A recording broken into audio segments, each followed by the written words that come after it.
Sits up and looks beneath him to find rats. A huge pile of rats. The young man screams and hops up as the rats squeak and scatter.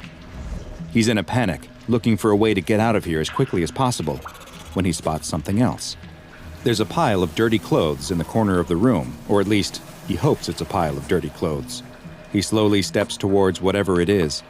Even after his own harrowing ordeal, he still feels compelled to check it out. If he just found a body, the police will need to know, and he might even get his name in the paper. He can see the headline now. Local man finds missing heiress after heroically plunging into city's depths, inherits her millions for some reason. As he steps closer, he notices a cloud of gnats and flies buzzing around the pile. He slaps at his neck, killing some kind of biting fly. He's standing right next to the pile, but he still can't tell if this is a person or not. "Hello? Are you okay?" the young man asks. No response. He nudges the pile with his foot and jumps back. Did he feel something move? He sticks out his foot and nudges it again. The pile definitely moves this time. A man rolls over, his face covered in bug bites. He's moaning and reaching out, unable to see from his blind eyes that look like they have been gnawed out by rats.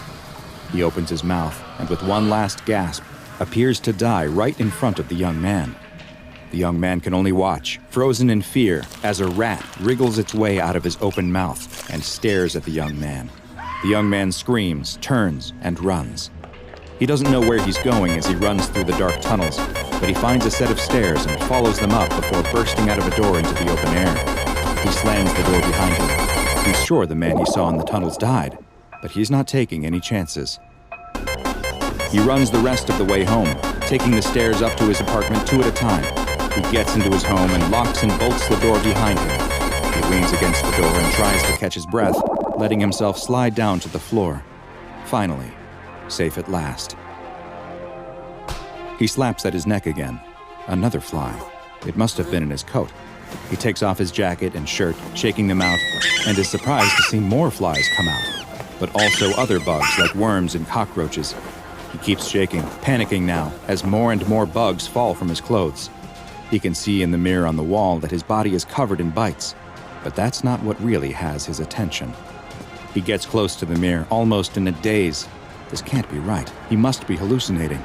He looks in the mirror, reaches into his nose, and pulls out a cockroach. Flies crawl out of his mouth as he opens his mouth to scream, while behind him, rats start squeezing in under his door and crawling up his body until he's completely